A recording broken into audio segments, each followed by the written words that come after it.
State of State, we got your Nittany Line update. It's a football discussion with Tom and Justin, so kick back and press play.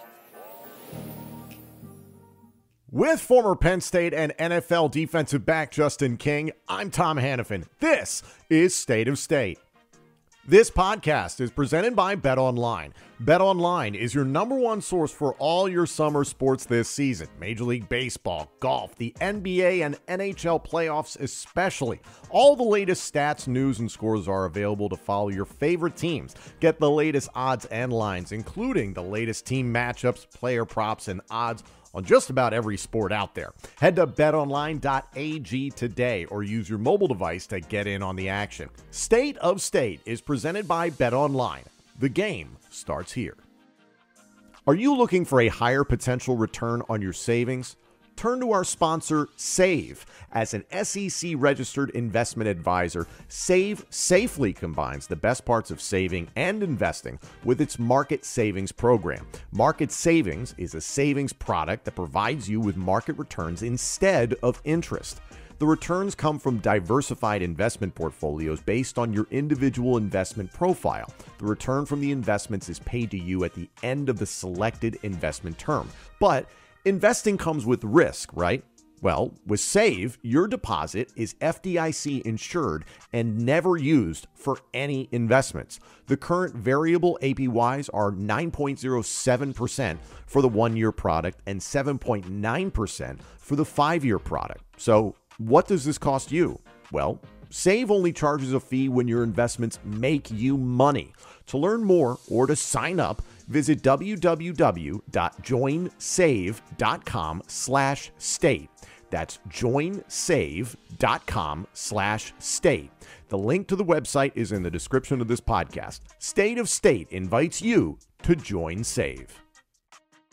Joining us here on State of State from within the Believe Podcast Network family, one of the hosts of the Ruffino Joe Show, which is a monster in the college football landscape. He is Joe DeLeone, who is back here on State of State. And the crux of this show, Joe, is a way for us to look at the autopsy of the transfer portal for Penn State football in particular over the winter transfer portal window and the spring transfer portal window. And I know Penn State fans are very specific in that the second you leave the program, they don't care.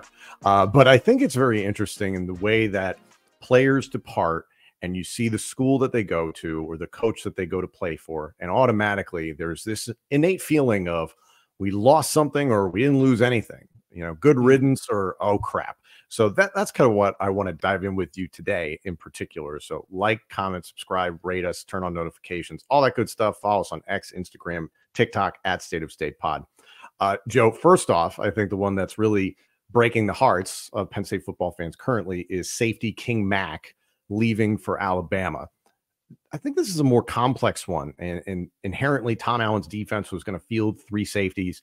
Penn State has 3 very talented safeties in KJ Winston, Zakee Wheatley, and Jalen Reed. Jalen Reed expects to be kind of that slot corner / safety / linebacker out there every single down. And it was expected that King Mack was going to see the field. If you're playing 3 safeties, unfortunately, injuries can happen. You know, you're spelling guys, whatever. Seemed to have a lot of ability and was probably going to be a centerpiece for 2025. Now he's off to Alabama. On the surface, how did you feel about the move? Yeah, I think that the one thing that stands out the most, and we actually, you know, just for some reason this past week have been kind of looking at what Penn State brings to the table, and it's really concerning the amount that they're losing in their secondary to the draft. It's a huge testament to the coaching staff that they were able to develop guys like Kalen King and Daquan Hardy and Johnny Dixon for those guys to get drafted, but you're replacing 2 corners and a guy who was extremely important playing in the slot for you in Daquan Hardy. I was a very, very big fan of him in this draft class. So to lose a highly touted guy like King Mack, like that's significant. That's really huge. I almost wonder if maybe you mentioned Tom Allen, like that's kind of one of the first things that I think of was there an early lack of meshing with him and in the new defensive scheme, new defensive coordinator? Did he maybe not feel comfortable with the way that things were looking? That's always easy to sit here and point to, but it's now this world that we live in where seemingly if Alabama or one of the top premier SEC programs needs to fix something, they're able to go and convince a guy to bring that player in. I'm not trying to imply that there was tampering, but teams get aggressive. They go after whoever they can. Let's not be naive. It's possible. Yeah. Well, and I had heard plenty of times that in Nick Saban's era, I mean, Nick Saban even alluded to it. He said that Quinyon Mitchell during the draft, that they tried to convince him to get in the portal, and he did not. They did it with a lot of guys. They tried to do it with Tucker Kraft, who was a South Dakota State tight end. Tampering happens with these premier SEC programs. It's very possible that this could have happened with Kalen DeBoer, but the biggest thing that stands out to me, Tom, is just they're trying to reload in the secondary, and his role could have been important for Penn State in 2024. And to lose a guy like this, it could be critical, just like, and I know that we're going to probably end up getting to it, just like KeAndre Lambert-Smith, who needs to be a premier player or would have needed to be a premier player. King Mack is also a sophomore. So, and it's this question, again, the transfer portal and NIL. What's the real window of time that a coaching staff has with a top flight talent to get him on the field to satisfy that need to play? That obviously that's why you're there. You're trying to get tape. Tape is your currency. It's something Justin King talks about all the time on this show. Is probably he just didn't want to wait and not really see the field as a starter.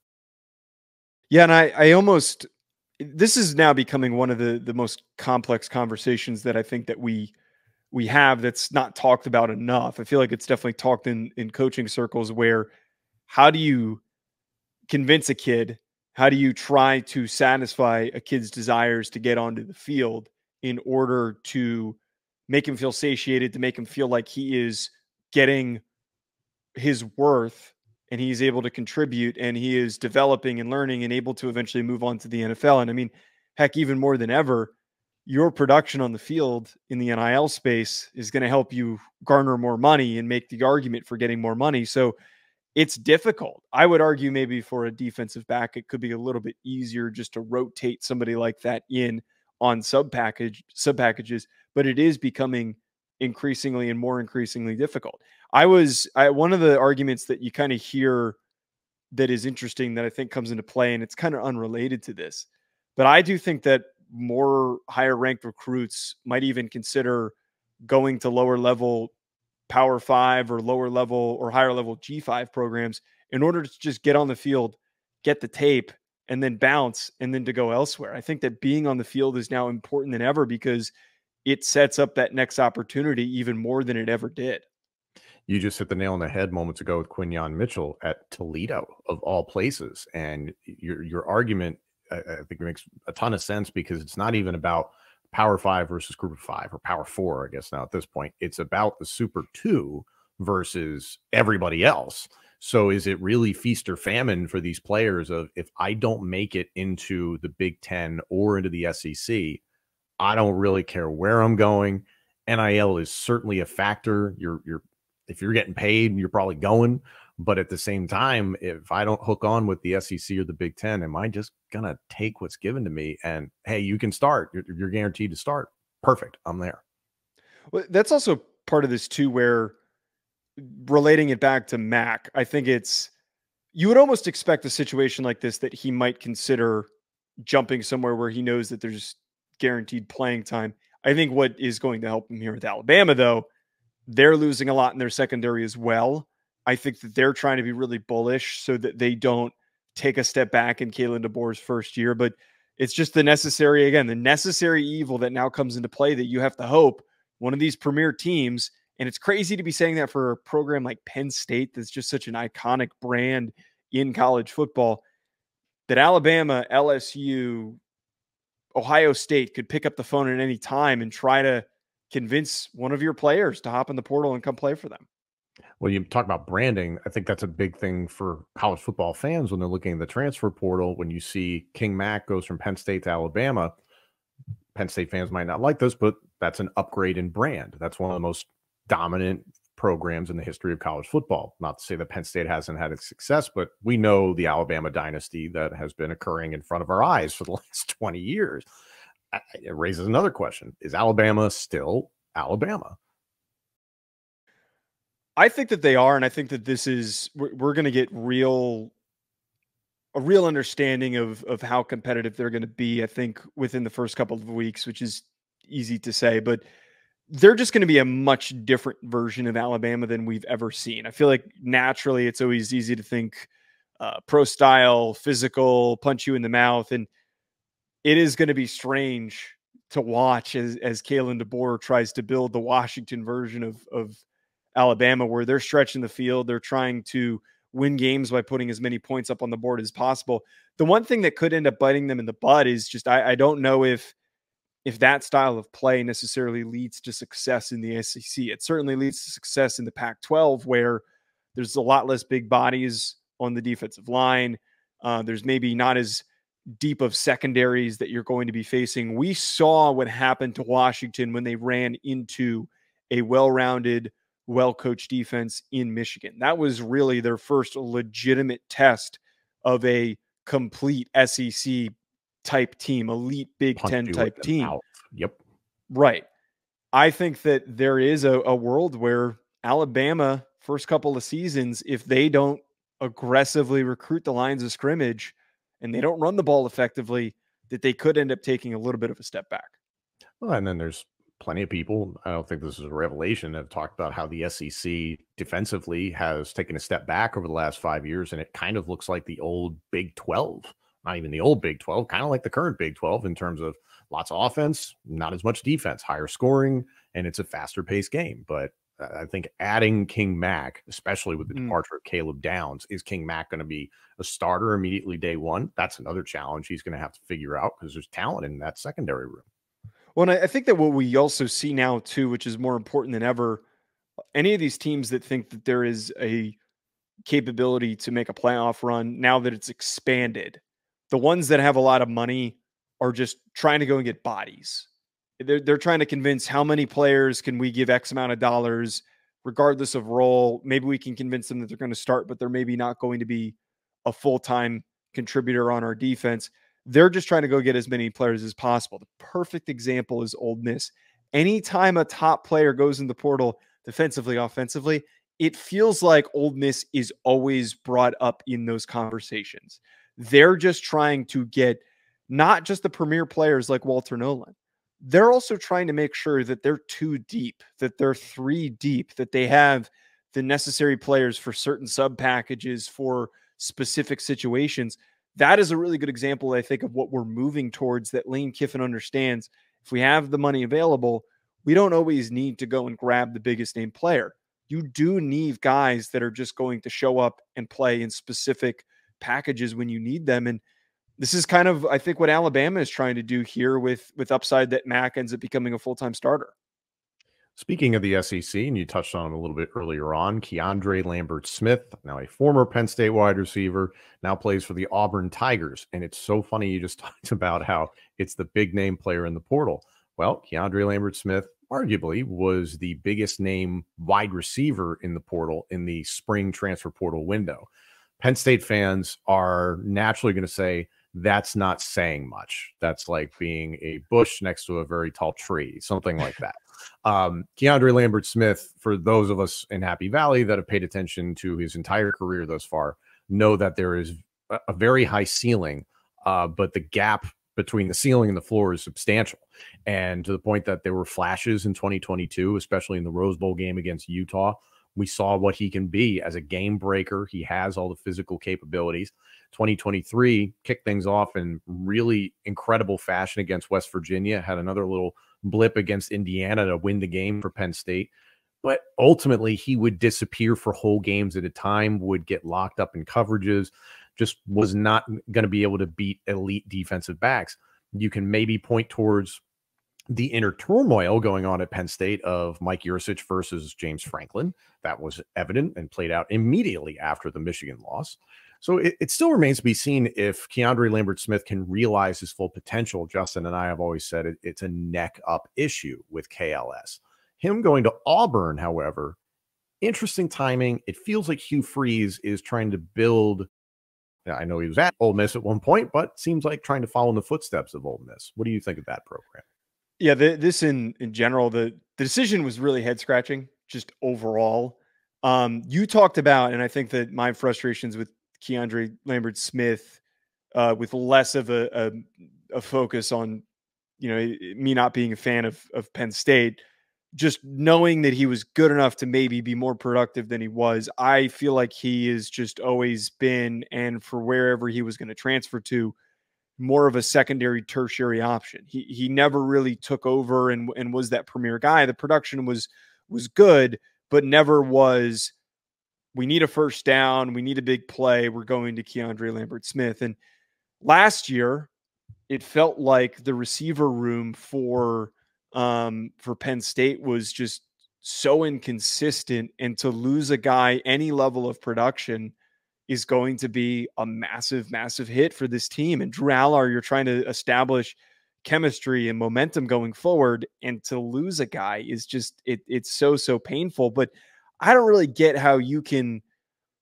decide to go from Drew Allar and a Penn State offense that seemingly was improving to go to Auburn.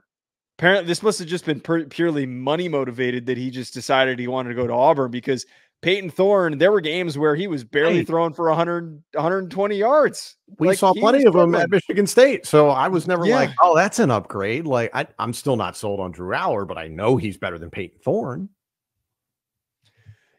Right. That's where I come down. I have said, though, on Ruffino and Joe, that I think that this year there's a world that Peyton Thorne could be a lot better than people expect. But at the end of the day, Drew Allar is far more physically gifted. There is a much higher likelihood that Drew Allar was going to be able to make better plays. This is one of those, and I'm not taking this to the full extreme, but I don't really think that Penn State fans should be super, super upset that a kid like this leaves, because I'm not. If he's willing to do this, he probably wasn't bought in. I mean, like, if he was willing to jump like this, like, it feels like that his priorities were elsewhere. All right. Sidebar questions.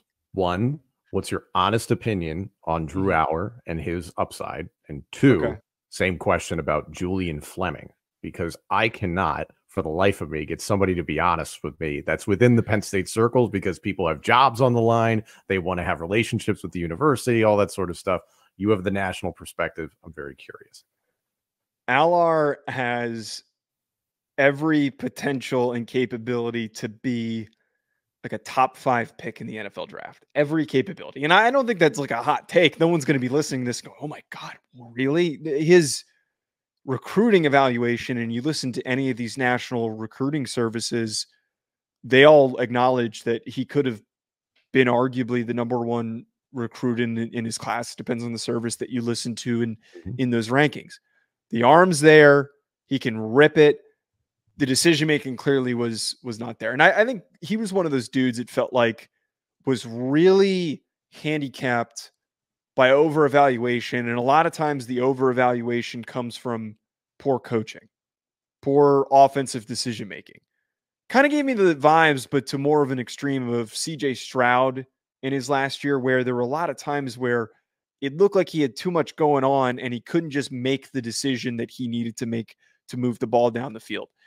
I'm holding out hope. And I remember the time that I came on was to talk about Kotelnicki, who I'm a very big fan of.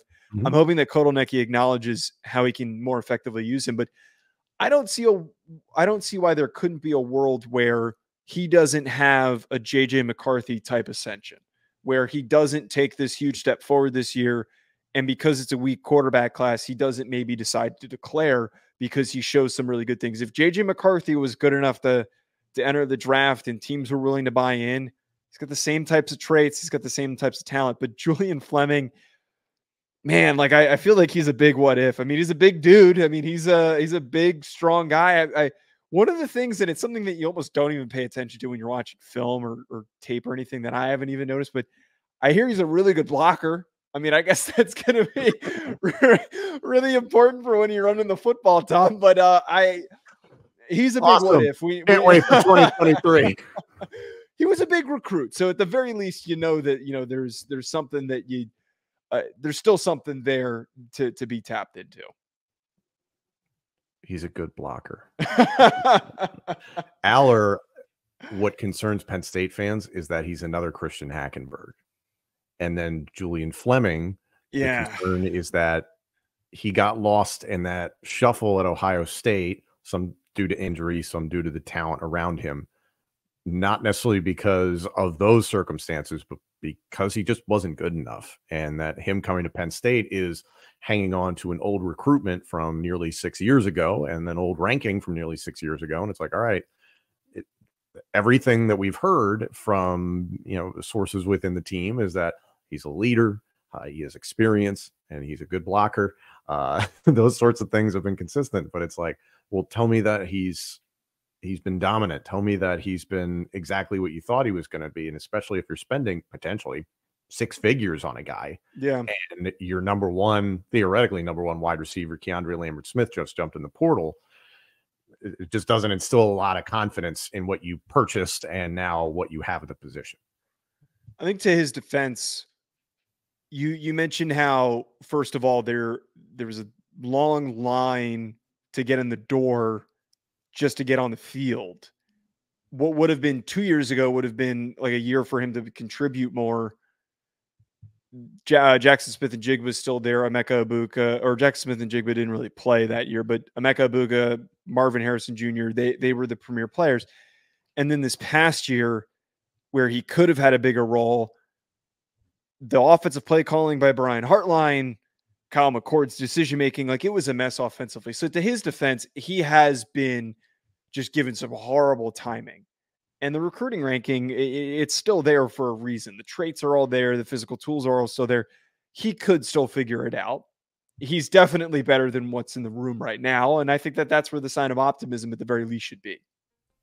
State of State is a proud supporter of Blue White Outfitters. Blue White Outfitters was created as a retail shop meant to highlight the confidence, competitiveness, and fearlessness of the elite athletes found throughout the history of Penn State University. Check out their Lockdown U and Lawn Boys merchandise today. All sales from Blue White Outfitters directly benefit Penn State student athletes. Visit www.bluewhiteoutfitters.com today. Again, it comes back to this enormous bandwidth of what could be, whether it's Allar, Fleming, or even King Mack or KeAndre Lambert-Smith versus what they seem to be or what at the worst they could be. It's just it's a big gap. And ideally in college football recruiting, you're trying to find a surefire thing. Staying at wide receiver, another wide receiver that jumped into the portal was Malik McLean. This is an interesting one. 6'4", 230 pounds. So naturally, somebody's going to want him. He's now off to Arizona State. However, he was at Florida State. Then he went to Penn State. Now he's at Arizona State. Say that 5 times fast. And ultimately, McLean, I think this is now going to be his potentially 4th offensive scheme in less than 2 years. If you go from last spring, technically with Florida State, got to Penn State in May, Yurcich system, Yurcich gets fired, in comes Kotelnicki, 4 months of Kotelnicki, now you're off to Arizona State. That would blow anybody's mind. And then I think there's a very, very good conversation ahead. I heard it on the Cover 3 podcast is, what is the success rate of guys going to more than 2 schools? And especially a guy who I think now has 2 years of eligibility remaining, maybe 3, somewhere in that neighborhood. I really would love to, and I love listening to that show because they always ask a lot of questions like that I kind of wonder what that number is. And it probably not enough years of this happening where guys jump multiple times for us to really be able to run that data. But I feel like in 5 years, some analytics guru is going to take the time to do that of who's actually produced. This is the perfect example. I think that more and more in the future, a lot of premier programs are going to have kids like this that transfer once and then a second time in a very short period of time. And this is, again, like I hate saying this with some of these kids because like I try to be optimistic for them to figure it out. But in a lot of ways, sometimes these guys are lost causes and they just need to find some stability to finish, to graduate, to get their degree. It's very unlikely on the field that he is going to find some level of success with the amount of different coaches for him to get drafted and for him to be a premier NFL player. And it kind of reminds me of how with Bear Alexander, the second that there was a rumor that he was going to transfer again, everybody picked the kid apart. And I hope that his decision to stay was based on everybody criticizing him, because there is no way that you're going to be able to improve and get better as a young man, as a football player, all of that stuff by constantly jumping around. I mean, I think of it just like from the aspect of if you have a job how much you're able to learn if you jump jobs every 9 months. You're not going to learn anything. You're just going to be jumping jobs for different locations. So yeah, a guy like this, with McLean, the traits are there. He was a decently highly recruited kid. He's a huge frame, and would have been nice if there was a way for that to work and to be figured out. But you kind of just have to shrug your shoulders and see what happens if he succeeds at Arizona State.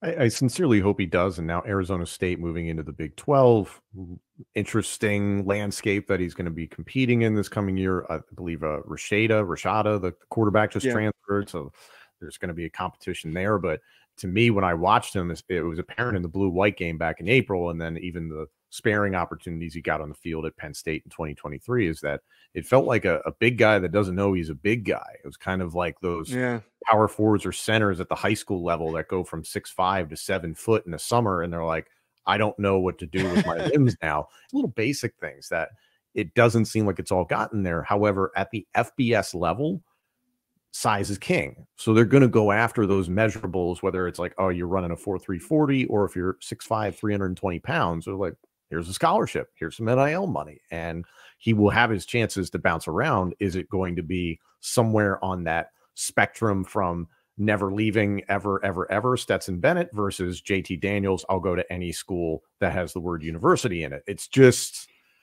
there's so many opportunities, and you only hope the best for the kid. But again, this is now the third wide receiver. I'm going to get to two more, as a matter of fact, that Penn State has like gotten in the portal or seen transfer out. And it's just a big crapshoot, especially at a position that's so coveted now in the sport.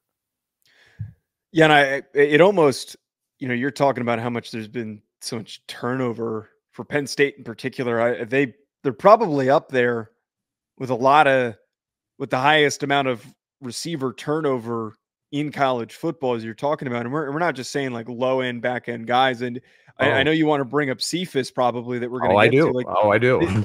All these guys, it's weird. You almost wonder, is James Franklin just scaring these guys away? Like what is so not daunting, but unappealing that no one really wants to stick around? I will say that Cephas had to have been one of the most disappointing that it didn't work out, because God, he was so productive. He was so fun at Kent State. And you acknowledge this lower level of football and the way that he was able to perform. And I'm one of those few people who played at the lower level that is excited when these guys move up. Some of the people that played at FCS and G5 get mad when it happens, but you hope that Cephas was going to do well. And it didn't really connect. The dots didn't connect for some reason. But God, man, Penn State, the struggles to find a competent receiver has just been brutal. I don't know what's going on, that there's such a fear for these guys to stick. It's fascinating, because Justin and I did a whole episode about this last week, is that Jahan Dotson's last season was 2021, goes into the 2022 draft. Shortly after him, it's Parker Washington, who's expected to be the #1 guy in 2022, has some injuries. Parker Washington is not Jahan Dotson. Parker Washington is probably more suited to be a #2 wide receiver in a college offense, and is now more of a slot wide receiver in the NFL. No problem with that. Make your money. I'm very happy for all the success he's having. But to expect Parker Washington to pick up right where a Dotson, a Hamler, a Godwin, a Deshaun Hamilton, and Allen Robinson left off, really difficult to ask that. But that's also right around the time Mike Yurcich got there. And it's also right around the time that NIL and the transfer portal became a really big deal, not to mention the extra COVID year for people to consider this perfect storm. And then I think there's much more that has not been publicized out of the 2023 season of what was going on behind closed doors in terms of the disagreement between Mike Yurcich and James Franklin. And it was probably going back into the 2022 season, being very realistic. 2021 is your honeymoon year. 22, hey, this isn't what we thought it was. 2023, you're out. It's very likely that a lot of these guys kind of got caught up in that versus what the head coach wants and expects, what the production really is. Clifford to Allar, yeah, you can point to that as well. But ultimately, I think there's a lot more that we just unfortunately don't know about what happened. And they went from 15 scholarship wide receivers last year, and they lost 7 within the last 4 to 5 months. It also too, I would actually, and we're talking purely like, I wish I had a analytics background and the stomach to sit and just count things the way that some of these guys do. But I would love to know the proportion of receivers compared to other positions that get in the portal. Because if you think about it, typically in the NFL, the least happy position, they're receivers. They're usually the most vocal. They're usually the ones that are hopping on Instagram and changing their profile pictures and their bios. And it is always consistently very sensitive. Yeah. Yeah. To put it very nicely. But to just kind of dive into the nature of the position, it's a position that you have to fight to get the ball. And if you're getting open and you're not getting the ball, you're going to be really frustrated. So I would also argue too, that now that there is unlimited transferring and there's also money on the table, like a guy like KeAndre Lambert-Smith, who maybe jumps into the spring and feels like things aren't improving and he just wants the damn football. So he's going to a team that he thinks might get him it more. I think that this is going to be a trend that a lot of receivers just consistently are a position that gets frustrated really easily. That being said, Dante Cephas to Kansas State, he might be in for some frustration. I think Avery Johnson is a hell of an athlete. Yeah. I don't know if he's necessarily a great passer yet. Could he be in for more frustration in Manhattan, Kansas?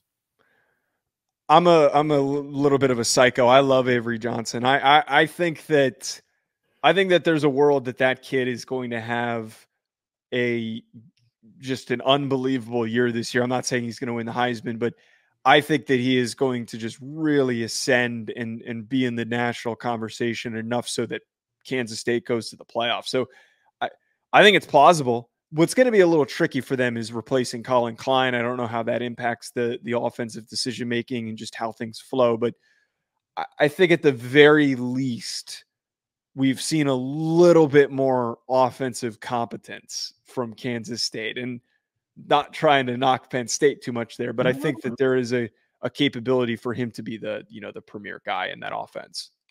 Again, I'm with you. The production he had at Kent State, the measurables, for some reason, you can point towards he got on campus in mid-May last summer, and it was a short turnaround and never really seemed in sync with Drew Allar and the rest of the offense. You can point towards a lot of things. It just didn't work out, but I hope for his sake that it does. And I do want to wrap up on another wide receiver. I feel like all we're talking about is wide receivers.